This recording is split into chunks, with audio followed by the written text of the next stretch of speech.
దూరదర్శన్ సప్తగిరి ప్రేక్షకులకు నమస్కారం. యోగా ప్రత్యేక కార్యక్రమానికి స్వాగతం. ఈరోజు మన కార్యక్రమంలో యోగాలో గర్భయోగం గురించి తెలుసుకోబోతున్నాం. అసలు గర్భధారణ సమయంలో ఎవరు యోగా చేయవచ్చు, ఎవరు చేయకూడదు, గర్భధారణ సమయంలో యోగా చేస్తే ఎటువంటి ఫలితాలు కలుగుతాయి, ఇలాంటి విషయాలను తెలియజేసేందుకు మనతో పాటు ఉన్నారు రజని గారు, diploma in yoga wellness instructor, prenatal and post natal instructor. వారితో మాట్లాడి మరిన్ని విషయాలు తెలుసుకుందాం. నమస్కారం అండి. నమస్కారం మేడం. ఓం నమో గురుభ్యో నమః. మేడం, ముందుగా మనం మాట్లాడుకుంటే అసలు గర్భయోగం గురించి మాట్లాడుకోబోతున్నాం. కానీ యుక్త వయసులో ఆడపిల్లలు ఎదుర్కొనే ఆరోగ్య సమస్యలను నివారించడానికి కానీ అసలు ఆరోగ్య సమస్యలు రావడానికి గల కారణాలు ఏంటి? ఒక స్త్రీ జీవిత కాలాన్ని ప్యూబర్టీ వచ్చిన తర్వాత 4 భాగాలుగా విభజిస్తే, ఒకటి 15 నుంచి 25 సంవత్సరాలు, రెండవది 25 నుంచి 35 సంవత్సరాలు, మూడవది 35 నుంచి 45 సంవత్సరాలు, నాలుగవది 45 సంవత్సరాల తర్వాత. సో మొదటి 15 నుంచి 25 సంవత్సరాల కాలాన్ని తీసుకుంటే ముఖ్యంగా స్త్రీలు ఎదుర్కొనే సమస్యలు పీసీఓడి, పీసీఓఎస్, థైరాయిడ్, తర్వాత ఈ అధిక బరువుని ఎదుర్కొంటూ ఉన్నారు. సో ఇవి ఎందుకు వస్తున్నాయి అంటే, ఆ వయసులో వాళ్ళకి ఉండే స్ట్రెస్, చదువుల్లో ఉండే స్ట్రెస్ కానివ్వండి, ఇంకేదైనా స్ట్రెస్ కానివ్వండి, అలాగే ఆహారపు అలవాట్లు, అలాగే సరైన సమయపాలన పాటించలేకపోవటము, పోషకాహారలేమి, నిద్ర లేకపోవటము, ఇలాంటి అంశాలను పరిగణలోకి తీసుకోవటం వల్ల ఈ వ్యాధులని వాళ్ళకి వస్తూ ఉన్నాయి. సో అలాగే ముఖ్యమైన విషయం ఏంటి అంటే, ఆ వయసులో ఉండే పిల్లలకి ఆహారపు అలవాట్లతో పాటు శారీరక వ్యాయామం లేకపోవడం వల్ల కూడా ఈ సమస్యలన్నీ తలెత్తుతూ ఉన్నాయి. ఒత్తిడిని నివారించుకోవడం కోసం యోగా, ధ్యానము వంటి సాధన చేయమని సూచిస్తూ ఉంటాం. అలాగే సరైన ఆహారపు అలవాట్లను అలవర్చుకోమని సూచిస్తూ ఉంటాము. శారీరక వ్యాయామం కొరకు యోగాతో పాటు నడక వంటివి అలవర్చుకోవటం వలన ముఖ్యంగా యుక్త వయసులో వచ్చే స్త్రీ సమస్యలను నివారించుకోవచ్చునని సూచించడం జరుగుతూ ఉంటుంది. ఓకే మేడం, అంటే యోగాలో దీనికి శాశ్వత పరిష్కారం ఉందంటారా? యోగ సాధన చేయటం వల్ల హార్మోన్ అసమతుల్యతలు అనేవి నివారింపబడి ఇలాంటి అనారోగ్య సమస్యలు దరిచేరకుండా చూసుకోవచ్చును. సో యోగాని నిరంతరము సాధన చేస్తూ ఉండాలి. అలాగే దీనితో పాటు నిర్దిష్టమైన ఆహారపు అలవాట్లు, అలాగే నిర్దిష్టమైన సమయపాలన అనేది చాలా అవసరం. మేడం, ఇన్ఫర్టిలిటీని నివారించుటకు యోగా విధానంలో పరిష్కార మార్గాలు ఏంటి? ఇన్ఫెర్టిలిటీ అనేది అసలు ఫస్ట్ ఏంటి అంటే, 1 సంవత్సరం నుంచి పెళ్ళైన తర్వాత భార్యాభర్తలు ఇద్దరు 1 సంవత్సరం నుంచి 2 సంవత్సరాల మధ్య కాలం, ఈ కాలంలో ఎటువంటి గర్భ నిరోధక సాధనాలు వాడకుండా ఉన్నప్పటికీ స్త్రీ గర్భం దాల్చకపోతే దానిని మనం ఇన్ఫెర్టిలిటీ అంటాం. అలాగే ఈ ఇన్ఫెర్టిలిటీకి స్త్రీలు ఎంతవరకు పాత్ర వహిస్తారో పురుషులది కూడా సమానమైన పాత్ర ఉంటుంది. ఎలా అంటే, పురుషుల్లో ఉండే ఆహారపు అలవాట్లు, ఏదైనా మద్యపానం కానీ, ధూమపానం కానీ, ఇలాంటి వ్యసనాలకు బానిస అవటం కానీ, స్ట్రెస్ కానీ, ఇలాంటి అంశాలన్నీ ఉండటం వలన వాళ్ళలో కూడా వ్యంగ్యత్వం వస్తుంది. అయితే ఇక్కడ ముఖ్యంగా స్త్రీలలో వచ్చేవి ఏంటి అంటే, ఎప్పుడైతే ఈ 15 నుంచి 25 సంవత్సరాల వయసులో ఉండే ఇన్ఫెర్టిలిటీ, ఈ పీసీఓడి, పీసీఓఎస్ వంటివి ఉన్నాయో అవే తర్వాత క్యారీ అయ్యి వాళ్ళలో ఇన్ఫెర్టిలిటీ రావడానికి గల ముఖ్యంగా అవే కారణం అవుతూ ఉంటాయి. సో కౌమారం నుంచి యుక్త వయసు వచ్చిన దగ్గర నుంచి స్త్రీలు వాళ్ళ ఆరోగ్యం కొరకు జాగ్రత్త తీసుకుంటుంటే ఈ పెళ్ళైన తర్వాత గర్భం దాల్చే దాంట్లో ఎలాంటి ప్రాబ్లమ్స్ రాకుండా ఉంటాయి. గర్భధారణ సమయంలో యోగా ఎవరు చేయొచ్చు అంటారు? గర్భధారణ సమయంలో మొదటి నెల నుంచి 9వ నెల వరకు ఎలాంటి అనారోగ్య సమస్యలు లేకుండా ఉండి డాక్టర్ సలహాతో యోగ సాధన చేయవచ్చు. అలాగే మొదట ఎవరైతే ఈ గర్భయోగాన్ని మొదలుపెట్టాలి అనుకుంటున్నారో, గర్భం సమయంలో యోగాన్ని మొదలుపెట్టాలి అనుకుంటున్నారో వాళ్ళు గురు సమక్షంలోనే యోగాన్ని మొదలుపెట్టమని సూచిస్తూ ఉంటాము. గర్భధారణ సమయంలో యోగా ఎవరు చేయొచ్చు అనేది చెప్పారు. అంటే చేయకూడని వాళ్ళు కూడా ఉంటారు. ఈ గర్భధారణ సమయంలో అసలు యోగా ఎవరు చేయకూడదు? ఉంటారండి. ఇప్పుడు పెల్విక్ మజిల్స్ అంత టైట్గా లేని వాళ్ళు, అలాగే మల్టిపుల్ ప్రెగ్నెన్సీస్ అంటే ట్రిప్లెట్స్ కానీ, ట్విన్స్ కానీ ఉన్నవాళ్ళు, ప్రీవియస్ ప్రెగ్నెన్సీలో ఏమైనా ప్రాబ్లమ్స్ ఉన్నవాళ్ళు, అలాగే ఈ లో ప్లెసెంటా ఉన్నవాళ్ళు యోగా ఆసనాలను వేయకూడదు. కొన్ని ఆసనాలని వేయకూడదు. అలాగే ఎవరైనా యోగా సాధన మొదలు పెట్టాలంటే ప్రాణాయామాలు, మెడిటేషన్ వంటివి గురు సమక్షంలో మొదలుపెట్టి వాటిని ప్రాక్టీస్ చేయొచ్చు. ఈ ప్రాబ్లమ్స్ ఉన్న వాళ్ళు మాత్రం ఆసనాల వరకు వెళ్ళడానికి అవకాశం లేదు. అయితే మేడం ఈ గర్భధారణ సమయంలో ఎటువంటి టైం నుంచి అంటే ఎప్పటి నుంచి యోగ సాధన చేయవచ్చు? సాధారణంగా మొదటి 3 నెలలు స్త్రీ శరీరంలో ఆ గర్భస్థ పిండం ఏర్పడటానికి, అలాగే ఆ గర్భం ధరించడానికి చాలా హార్మోన్ అసంతుల్యతలు ఏర్పడుతూ ఉంటాయి. ఈ హార్మోన్ అసంతుల్యతల వలన వాళ్ళ శారీరక ఆరోగ్యంలో చాలా మార్పులు వస్తుంటాయి. అంటే ఫర్ సపోజ్ తీసుకుంటే మనం వామిటింగ్స్ కానీ, నాజియా కానీ, నిద్ర లేకపోవటం కానీ, స్ట్రెస్ కానీ ఇలాంటి అంశాలన్నీ ఉంటూ ఉంటాయి. సో ఆ సమయంలో స్త్రీ కొంతవరకు ఒక నీరసంతో ఉంటూ కొంత రెస్ట్ని కోరుకుంటూ ఉంటారు. అలాంటి సమయంలో మాత్రం ఆసనాలను వేయొద్దని చెప్తూ ఉంటాము. ప్రాణాయామం, మెడిటేషన్ వంటివి ఆ సమయంలో చేయవచ్చు. 4వ నెల నుంచి గర్భస్థ పిండం కూడా కొంత దృఢంగా మారుతూ ఉంటుంది, తల్లి ఆరోగ్యం కూడా చక్కబడుతుంటుంది. కాబట్టి గురు సమక్షంలో మాత్రమే ఆసనాలు వేయమని సూచిస్తూ, స్ట్రెస్ రిలీఫ్ కోసము, హార్మోన్ అసంతుల్యతలు పోగొట్టడం కోసము ప్రాణాయామము, ధ్యానం వంటివి కూడా చేయమని చెప్తూ ఉంటాం. ఓకే మేడం, అసలు ఈ ప్రాణాయామం గురించి మాట్లాడుకుంటే ప్రెగ్నెన్సీ టైంలో ప్రాణాయామం యొక్క ప్రాముఖ్యత ఏంటి? ఎటువంటి ప్రాణాయామం చేయొచ్చు? ప్రాణాయామము అంటే ప్రాణము అంటే లైఫ్ ఫోర్స్ అండి. ఆయామము అంటే పొడిగించడం, దీన్ని పొడిగించడం. అసలు ప్రాణాయామం ఎందుకు చేస్తాము అంటే మనం అబ్జర్వ్ చేస్తే కుడివైపు నుంచి ఏదైనా మనం అబ్జర్వ్ చేస్తూ ఉంటే 2 నోస్ట్రిల్స్లోంచి శ్వాస ఒకేలా జరగదు. కుడివైపు నుంచి ఒక్కొక్కసారి కుడివైపు నుంచి శ్వాస సులువుగా వెళ్తుంది, ఒక్కొక్కసారి ఎడమవైపు నుంచి. మీరు ఇప్పుడు అబ్జర్వ్ చేసుకుంటే కుడివైపు నుంచి శ్వాస తీసుకోవడం ఈజీగా ఉంటుంది, ఎడమవైపు నుంచి శ్వాస తీసుకోవడం కొంచెం కష్టంగా ఉంటుంది. ప్రాణాయామం ఎవరైతే ఎక్కువ ప్రాక్టీస్ చేస్తారో వాళ్ళకి ఈ 2 నోస్ట్రిల్స్లోంచి బ్రీతింగ్ అనేది ఈజీగా వెళ్తుంది. దీనివల్ల ఏమవుతుంది అంటే ఆక్సిజన్ ఇంటేక్ ఎక్కువ జరిగి కార్బన్ డైఆక్సైడ్ని బయటకు పంపిస్తూ ఉంటాం, అంతే కదా. మనం బ్రీత్ తీసుకునేటప్పుడు ఆక్సిజన్ లోపలికి వెళ్తుంది, కార్బన్ డైఆక్సైడ్ బయటకు వెళ్తుంది. ఈ హ్యాలో బ్రీతింగ్ జరగటం వలన లోపల ఉండే గర్భస్థ పిండం కూడా ఆరోగ్యంగా పెరిగి దానికోసం ఈ ప్రాణాయామాలు మనం చేయమని చెప్తూ ఉంటాం. అలాగే అనులోమ విలోమ ప్రాణాయామము, శీతళీ ప్రాణాయామము, ఇలాంటి ప్రాణాయామాలు గర్భంతో ఉన్న స్త్రీలకు చేయమని వివరించడం జరుగుతూ ఉంటుంది. మేడం, ఈ గర్భ సంస్కారం అంటే ఏంటి? ప్రెగ్నెన్సీ కన్ఫర్మ్ అయిన దగ్గర నుంచి గర్భస్థ శిశువు ఏ రకంగా పెరగాలి అనుకుంటున్నామో కడుపులో ఉండగానే డిజైన్ చేసుకునే ఒక అద్భుతమైన అంశమే గర్భ సంస్కారం అండి. ఈ గర్భ సంస్కారంలో ముఖ్యంగా 3 అంశాలు ఉంటాయి. ఒకటి గర్భ సంవాదం, గర్భ ఆహారం, 3వది గర్భయోగం. గర్భ సంవాదము అంటే ఏంటి అంటే కడుపులో ఉండే బిడ్డతో మనం ఎలా మాట్లాడుతున్నాము, ఏం మాట్లాడుతున్నాము, ఎలా మనం బేబీని డిజైన్ చేసుకోవాలనుకుంటున్నాం. ఫర్ సపోజ్ బేబీతో మనం మాట్లాడుతూ, బేబీ నువ్వు బయటకు వచ్చిన తర్వాత మనం మామూలుగా బేబీని లోపల ఉన్నప్పుడే ట్రైన్ చేస్తాం. తల్లి నువ్వు బయటకు వచ్చేటప్పుడు అలర్ట్ చేయకూడదు, నువ్వు పెద్దల్ని గౌరవించాలి, వాళ్ళతో నువ్వు ఇలా మెలగాలి, అలా మెలగాలి అని మనం బేబీని కడుపులో ఉండగానే చెప్తాం. అలాగే మంత్ర చాంటింగ్ ఉంటుంది, అలాగే కథలు చెప్పడం ఉంటుంది. మనం చూసుకుంటే అభిమన్యుడు కడుపులో ఉండగానే పద్మవ్యూహం గురించి విన్నాడు, బయటకు వచ్చిన తర్వాత దాన్ని చేశాడు అని అంటాం కదా. అలాగే ఇప్పుడు కూడా మనం ఈ గర్భ సంస్కారం అనే పద్ధతి ద్వారా కడుపులో ఉన్న బిడ్డను మనం డిజైన్ చేసుకుంటూ ఉంటాం అనమాట. దీన్నే గర్భ సంస్కారం అంటాం. గర్భ ఆహారం, కడుపులో ఉండేటప్పుడు బేబీ ఎలాంటి ఆహారం తీసుకోవాలి, లేదా మనం ఆయుర్వేదం ప్రకారం చూస్తే సాత్విక ఆహారం అని, తామసిక ఆహారం అని, రాజసిక ఆహారం అని 3 రకాల ఆహారాలు ఉంటాయి. అలాగే మనం కడుపులో ఉన్న తల్లి కడుపుతో ఉన్నప్పుడు తీసుకోవాల్సిన ఆహారం గురించి కొన్ని ప్రత్యేకమైన ఆహారాలు తీసుకోవాలి, ఎలాంటి నెలలో ఎలాంటి ఆహారాలు తీసుకోవాలి, వీటన్నిటి గురించి వివరించేది గర్భ ఆహారం. 3వది గర్భయోగం. ఇప్పుడు మనం దేని గురించి మాట్లాడుకుంటున్నామో అదే గర్భయోగం. అంటే ప్రాణాయామాలు ఎలా చేయాలి, మెడిటేషన్ ఎందుకు చేయాలి, ఆసనాలు ఎప్పుడు వేయాలి, ఎలాంటి ఆసనాలు వేయాలి, వీటన్నిటి గురించి వివరించేది గర్భయోగం.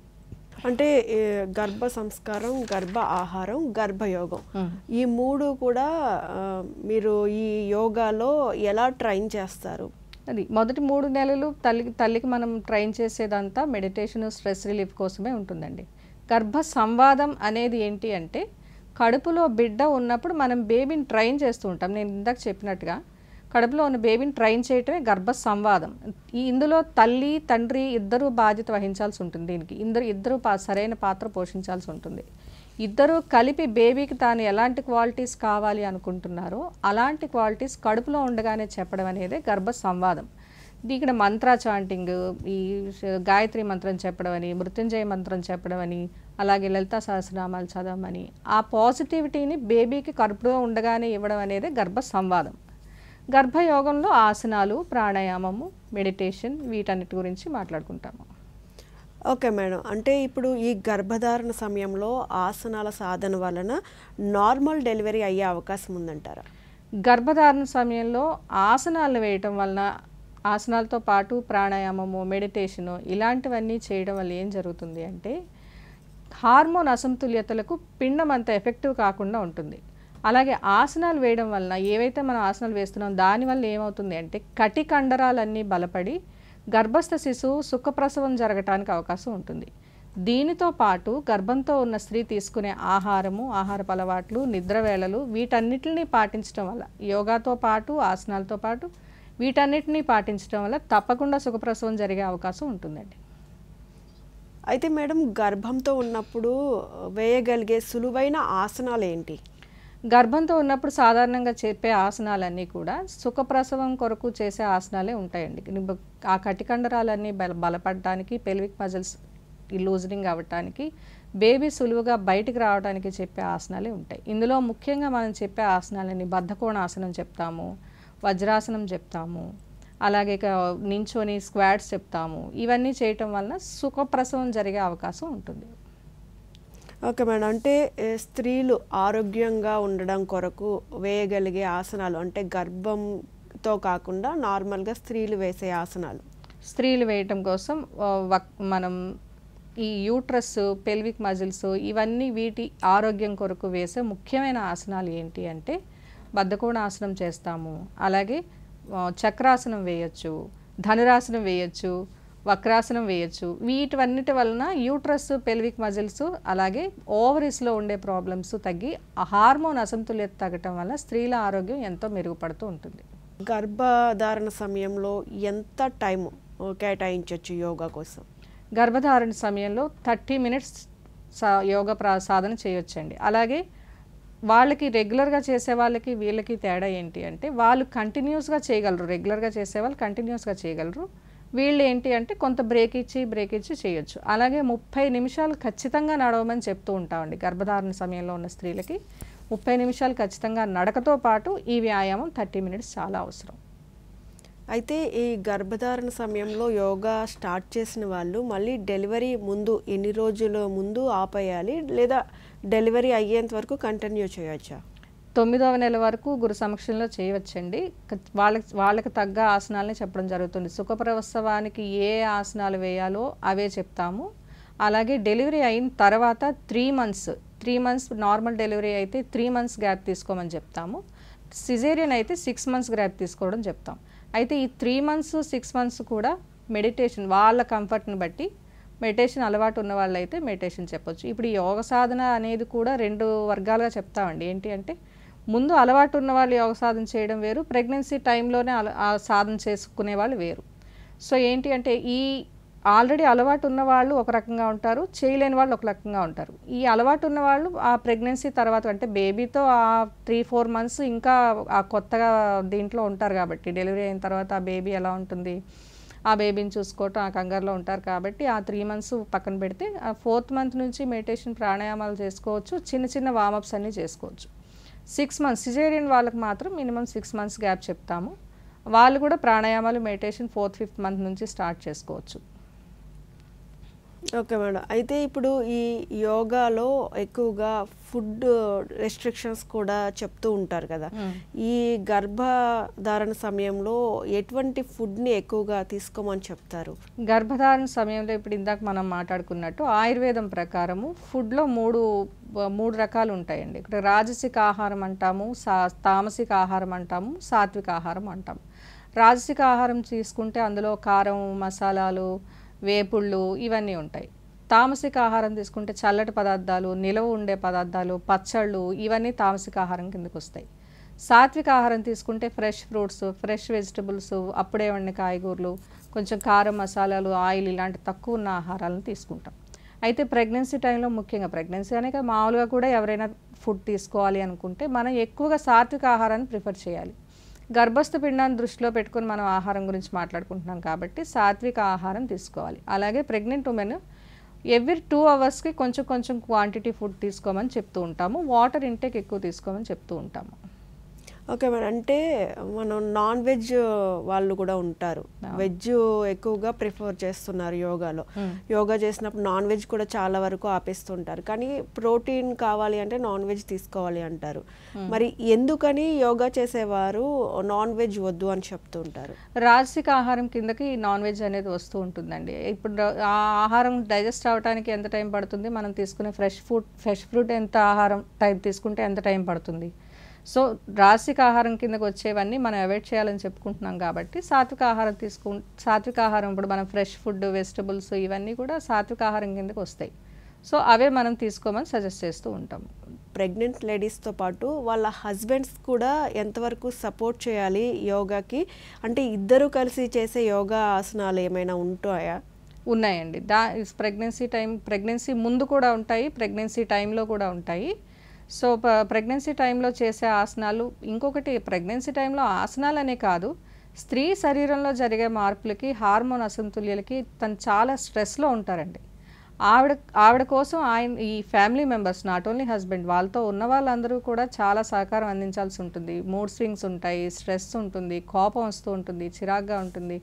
వీటన్నిటిని చుట్టూ ఉన్నవాళ్ళు హస్బెండ్ అర్థం చేసుకొని సహకారం అందించాల్సి ఉంటుంది.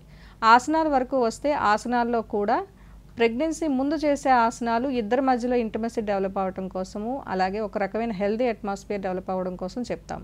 తర్వాత చేసే ఆసనాలన్నీ కూడా ప్రసవం జరిగేటప్పుడు, ఇప్పుడు మన కంట్రీలో లేదు కానీ మిగతా దేశాల్లో చూస్తే ప్రసవం సమయంలో కూడా హస్బెండ్ లోపల ఉండటం అవన్నీ మనం గమనిస్తూ ఉంటాం. సో అవన్నీ కూడా ఈ ఆసనాల్లో కూడా ఉన్నాయండి. కొన్ని రకమైన ఆసనాలు ప్రెగ్నెన్సీ ముందు, ప్రెగ్నెన్సీ టైంలో కూడా హస్బెండ్ వైఫ్ ఇద్దరు వేయగలిగే ఆసనాలు కూడా ఉన్నాయి.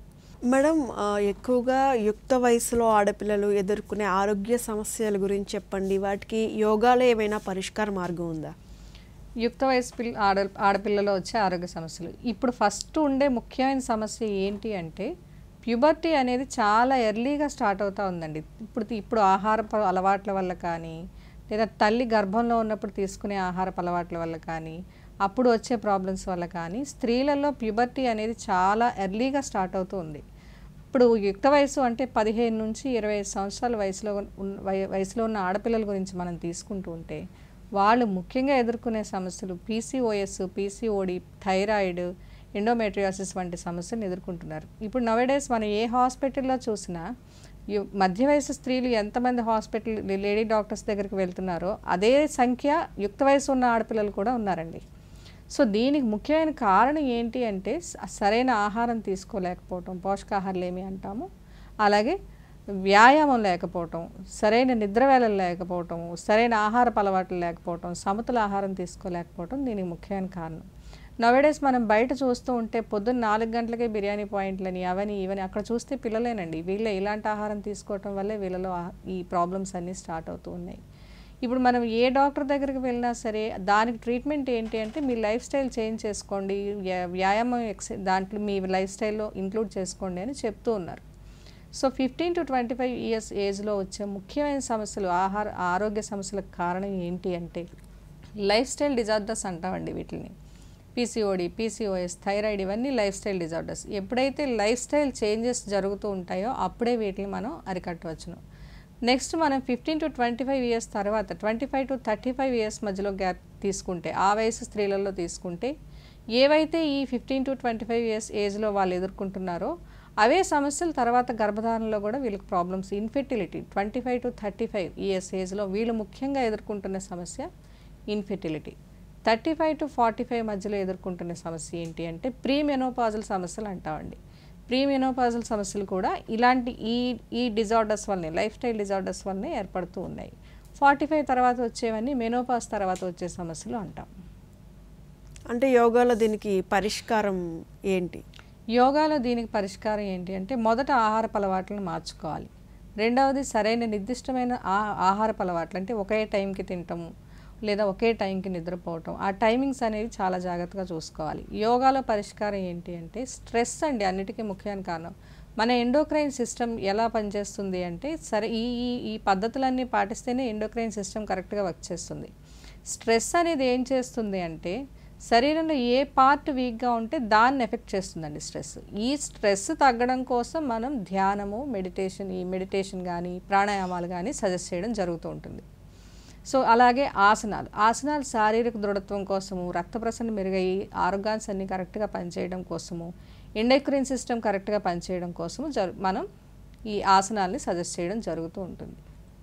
అలాగే మెనోపాజ్ ముందు ఈ మెనోపాజ్ సమస్యల్లో కూడా ఈ రాకుండా ఉండటానికి మొదటి నుంచి యోగ సాధన అలవాటు చేసుకొని జీవన విధానంలో యోగాని ఇంక్లూడ్ చేసుకోమని చెప్తూ ఉంటాం. ఓకే, అంటే మనం ఇన్ఫెర్టిలిటీ గురించి కూడా మాట్లాడుకుంటున్నాం. ఇన్ఫెర్టిలిటీని నివారించడానికి యోగా విధానంలో పరిష్కార మార్గాలు ఏంటి? అసలు ఇన్ఫెర్టిలిటీ వల్ల ఎటువంటి అంటే దుష్ప్రయోజనాలు ఉన్నాయి? ఇన్ఫెర్టిలిటీ అనేది ఒక స్త్రీ పురుషులు ఇద్దరు, అంటే ఒక భార్యాభర్తలు ఇద్దరు 1 సంవత్సరం నుంచి 2 సంవత్సరాల మధ్య కాలం ఒకే చోట ఉండి ఎటువంటి గర్భ నిరోధక సాధనాలు పాటించకుండా ఉంటే, అప్పటికి స్త్రీ గర్భం ధరించకపోతే దానిని మనం ఇన్ఫెర్టిలిటీ అంటాం. ఈ ఇన్ఫెర్టిలిటీకి స్త్రీలు ఎంత కారణమో పురుషులు కూడా నౌడేస్ అంతే కారణం. పురుషుల్లో కూడా వ్యంధ్యత్వానికి గల కారణాలు ఏంటి అంటే సరైన ఆహారపు వేళలు పాటించకపోవడం, సమతుల ఆహారం తీసుకోకపోవటము, వ్యసనాలకు బారి కానడం, అంటే పొగ త్రాగడము, మద్యం త్రాగడము, ఇలాంటివి చేయటం వల్ల, అలాగే స్ట్రెస్, ఈ 4 కారణాల వల్ల పురుషుల్లో వ్యంధ్యత్వం దారితీస్తుందండి. పురుషుల్లో కూడా యోగా, శారీరక వ్యాయామం చాలా అవసరం ఉంది. వాళ్ళు కూడా ఈ డిజార్డర్స్ నుంచి బయటపడటానికి ఈ ఫిజికల్ ఎక్సర్సైజెస్ని ఇంక్లూడ్ చేసుకోమని చెప్తూ ఉంటాం. స్త్రీలలో ముఖ్యమైన కారణాలు ఇన్ఫెర్టిలిటీకి ఏంటంటే ఎప్పుడైతే 15 నుంచి 20 సంవత్సరాల మధ్యలో సరైన ఈ పద్ధతులు పాటించకుండా ఉంటారో అవే ప్రాబ్లమ్స్ తర్వాత కంటిన్యూ అయ్యి ఇన్ఫెర్టిలిటీకి దారితీస్తూ ఉంటాయి. ఈ స్త్రీలు ఇన్ఫెర్టిలిటీ నుంచి బయటపడటానికి యోగ మార్గంలో ఏంటి అంటే స్ట్రెస్ రిలీఫ్ కోసం మెడిటేషన్, ప్రాణాయామాలు చేయమని చెప్తూ ఉంటాం. ఎప్పుడైతే మనసు కామ్ అవుతుందో ఆటోమేటిక్గా ఈ లోపల ఉండే ఆర్గాన్స్ కూడా కరెక్ట్గా వర్క్ చేస్తూ ఉంటాయండి. స్ట్రెస్ రిలీఫ్ అవటం వల్ల ఆర్గాన్స్ అన్నీ కరెక్ట్గా వర్క్ చేస్తూ ఉంటాయి. సో అప్పుడు ఈ పీసీఓఎస్ సమస్యలు, హార్మోన్ అసంతులితల వల్ల వచ్చే సమస్యలు తగ్గి ఇన్ఫెర్టిలిటీ సమస్యను కొంతవరకు నివారించే అవకాశం ఉంటుంది. ఓకే మేడం, ఇప్పుడు మీరు ఎలాగూ ప్రోగ్రాంలో ఉన్నారు కాబట్టి మన ప్రేక్షకుల కోసం సింపుల్గా ఉండే ప్రాణాయామాలు ఏమైనా చేసి చూపిస్తారా? ఉంటాయండి. ఈ ప్రాణాయామాలు చేయటం వల్ల ఆక్సిజన్ ఇంటేక్ ఎక్కువ పెరుగుతుంది, కార్బన్ డైఆక్సైడ్ బయటకు విడిపెడతాం, దీనివల్ల గర్భస్పిండం బాగుంటుందని మనం ఇందాక మాట్లాడుకున్నాం. అలాగే హ్యాలో బ్రీతింగ్ అనేది ప్రెగ్నెన్సీలో చాలా ఇంపార్టెంట్ అండి. దీనికోసం సింపుల్గా ప్రతి ఒక్కళ్ళు చేసుకునేది అనులోమ విలోమ ప్రాణాయామం అంటాం. అనులోమ విలోమ ప్రాణాయామం చూడండి, కుడివైపు శ్వాసరంధ్రాన్ని మూసుకొని ఎడమ వైపు నుంచి శ్వాస తీసుకోవాలి, మళ్ళీ కుడివైపు నుంచి శ్వాసను విడిచిపెట్టాలి, మళ్ళీ కుడివైపు నుంచి శ్వాసను తీసుకొని ఎడమ వైపు నుంచి విడిచిపెట్టాలి. దీన్నే ఆల్టర్నేట్ బ్రీతింగ్ అని కూడా అంటాం. సో ఈ బ్రీతింగ్ చేస్తున్నప్పుడు మొదటిసారి మనం 2 వైపులా ఈక్వల్ టైం బ్రీతింగ్ తీసుకుంటూ ఉంటాం. కుడివైపు నుంచి ఎడమ వైపు నుంచి ఎంతసేపు తీసుకుంటున్నామో అంతేసేపు గాలిని విడిచిపెట్టడానికి ట్రై చేస్తాం. తర్వాత ఏం చేస్తాము అంటే బ్రీతింగ్ ఎంతసేపు తీసుకుంటున్నామో బ్రీత్ అవుట్ దానికి double time. For example breath in మీరు 4 సెకండ్స్లో తీసుకుంటే బ్రీత్ అవుట్ 8 సెకండ్స్ జరగడానికి ట్రై చేస్తూ ఉంటాం. దీనివల్ల ఆక్సిజన్ ఇంటేక్ ఎక్కువ తీసుకొని లంగ్స్కి కూడా మంచి వ్యాయామం జరుగుతూ ఉంటుంది. దీంతోపాటు శీతలి ప్రాణాయామం కూడా చేయొచ్చు. నాలుకని ట్యూబ్ లాగా ముందుకు తీసుకొచ్చి నోటితో బ్రీత్ తీసుకుంటాము, ముక్కుతో బ్రీత్ అవుట్ చేస్తాము. ఎలా చేయాలో నేను చూపిస్తాను చూడండి. నిటారుగా కూర్చుని నాలుకని ఫోల్డ్ చేస్తాం.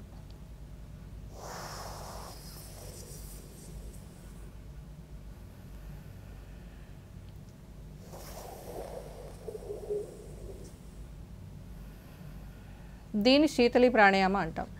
శీతలి ప్రాణాయామ అందరూ చేయటానికి లేదండి. ఎవరైతే మైగ్రేన్తో బాధపడుతున్నారో అలాగే నేజల్ ప్రాబ్లమ్స్తో బాధపడుతున్నారో ఈ ప్రాణాయామం చేయటానికి లేదు. అలాగే ఏసీ వేసుకున్న చోట ఇలాంటి ప్రాణాయామాలు, చల్లగా ఉండే ప్రదేశాల్లో ఈ శీతలి ప్రాణాయామం చేయకూడదు. తర్వాత శీతలి ప్రాణాయామం చేసేటప్పుడు చుట్టూ శుభ్రంగా ఉండే ప్రదేశంలోనే చేయాలి, అంటే క్లోజ్డ్గా ఉండే రూమ్స్లోనే చేయాలి శీతలి ప్రాణాయామం. అవుట్డోర్లో ఎప్పుడు చేయకూడదు. ఈ మూడు ప్రాణాయామాలు ప్రెగ్నెన్సీ టైంలో చేయటం చాలా లాభదాయకంగా ఉంటుంది. ఓకే మేడం, అసలు ఈ సూర్య నమస్కారాలు అనేవి కూడా చాలామంది చేస్తూ ఉంటారు యోగాలో. అసలు సూర్య నమస్కారాల ఇంపార్టెన్స్ ఏంటి? ప్రెగ్నెన్సీ టైంలో సూర్య నమస్కారాలు చేయవచ్చా? ప్రెగ్నెన్సీ టైంలో సూర్య నమస్కారాలు అనేవి అందరికీ చెప్పడం జరగదండి. ప్రెగ్నెన్సీ టైంలో చైర్లో కూర్చొని కొన్ని మాడిఫికేషన్స్తో సూర్య నమస్కారాలు చేయమని చెప్తూ ఉంటాము. ముఖ్యంగా ఈ సూర్య నమస్కారాలు అనే 12 సూర్య నమస్కారాలు 12 నెలలకి ఇండికేట్ చేస్తూ ఉంటాయి. అలాగే 12 సూర్య నమస్కారాలు 12 జొడాయిక్ సైన్స్కి ఇండికేట్ చేస్తూ ఉంటాయి. సూర్య నమస్కారాలు చేయటం వల్ల ఎండోక్రైన్ సిస్టమ్ మెరుగుపడుతుందండి. అలాగే థైరాయిడ్ వంటి సమస్యలు కూడా మెరుగుపడతాయి. ఇది శారీరక వ్యాయామం కింద కూడా వస్తుందండి. కండరాలు బలపడటానికి, ఎముకలు దృఢంగా మారడానికి, రక్త ప్రసరణ మెరుగుపడటానికి ఈ సూర్య నమస్కారాలు అనేవి ఉపయోగపడుతూ ఉంటాయి. అలాగే సూర్య నమస్కారాలు కానీ యోగా ప్రాక్టీసెస్ కానీ ఇంతకుముందు మనం చెప్పుకున్నట్టుగా 2 రకాలు ఉంటారండి. ప్రాక్టీస్ ఉన్నవాళ్ళు, ప్రాక్టీస్ లేని వాళ్ళు. సో గర్భధారణ సమయంలో సూర్య నమస్కారాలు అనేది అందరికీ సజెస్ట్ చేయము. కొన్ని మోడిఫికేషన్స్తో మాత్రమే కొన్ని ఆసనాలను సజెస్ట్ చేస్తూ ఉంటాము. ముఖ్యంగా గర్భంతో ఉన్న స్త్రీలతో గర్భస్థ పిండం తాలూకా ఇంపార్టెన్స్ కూడా చాలా ఉంటుంది కాబట్టి ఆ పార్ట్ ఏదైతే ఈ స్టమక్ పార్ట్ ఉంటుందో దాన్ని ఎఫెక్ట్ అవ్వకుండా ఆసనాలను కొంచెం మోడిఫికేషన్ చేసి చెప్తూ ఉంటాము. సూర్య నమస్కారాలు అనేవి అందరూ చేయదగిన సూర్య నమస్కారాలు అండి. కొన్ని కండిషన్స్, కొన్ని నీ సర్జరీస్ అయిన వాళ్ళు, ఇలాంటి వాళ్ళకి సూర్య నమస్కారాలు చెప్పము. ఏ ప్రాక్టీస్ అయినా సరే యోగాలో గురు సమక్షంలో మొదలు పెట్టడమే మంచిదండి. బ్రీతింగ్ కానీ, ఆసనాల్లో పోస్చర్స్లో కరెక్షన్స్ కానీ ఇలాంటివన్నీ గురు సమక్షంలో జరిగితేనే మంచిది. Okay madam. అయితే ఇప్పుడు ప్రసవం తర్వాత మళ్ళీ ఎప్పుడు యోగా సాధన చేయవచ్చు?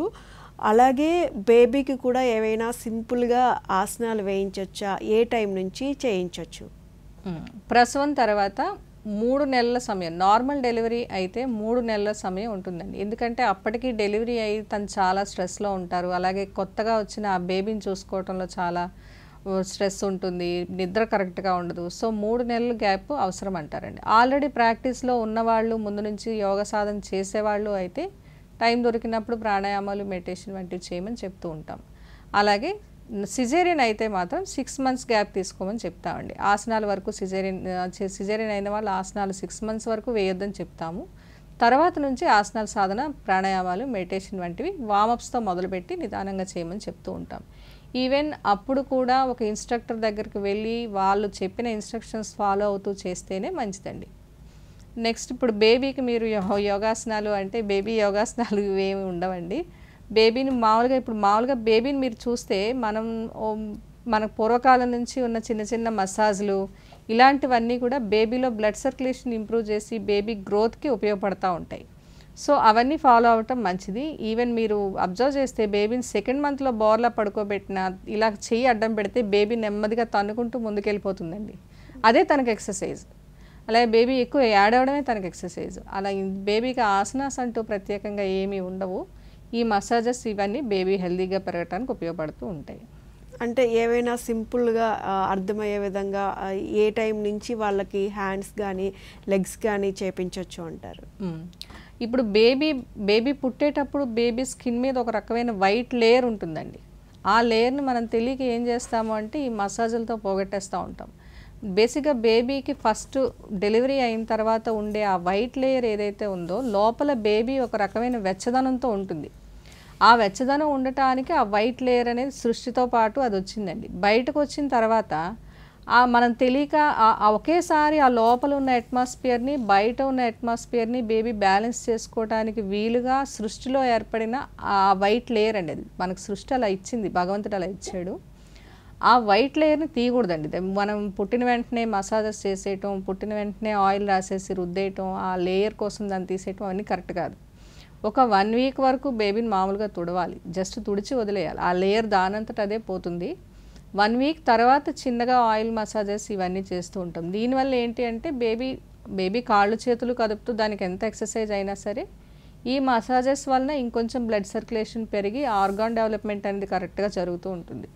పోస్ట్ నేటల్ యోగా గురించి తీసుకుంటే, ప్రెగ్నెన్సీ తర్వాత యోగా గురించి తీసుకుంటే అప్పుడు కూడా ఈ ఆసనాల్లో మనం మొదట 3 నెలలు మొదలుపెట్టే ఆసనాల తర్వాత మనం ప్రెగ్నెన్సీ టైంలో మనం మొదలుపెట్టే ఆసనాల్లో కూడా ఆర్మ్ స్ట్రెంథనింగ్ ఎక్కువ ఆసనాలు కూడా చెప్తూ ఉంటాం. ఎందుకంటే పుట్టిన తర్వాత బేబీని క్యారీ చేయడానికి వాటికి స్ట్రెంథనింగ్ కోసం. మామూలుగా మన దేశంలో ఏంటి అంటే చాలామంది ఇప్పుడు కొంత అవేర్నెస్తో ఉన్నారు, కానీ మన దేశంలో ఏంటి అంటే ప్రెగ్నెన్సీ అంటే లేవకూడదు, ప్రెగ్నెన్సీ అంటే కూర్చోకూడదు, ప్రెగ్నెన్సీ అంటే నడవకూడదు అని ఇలాంటి ఫాలో అయ్యే వాళ్ళు కూడా కొంతమంది ఉన్నారు. ఇప్పుడు సోషల్ మీడియాస్ ఇవన్నీ వచ్చిన తర్వాత కొంత అవేర్నెస్ వచ్చింది జనాల్లో.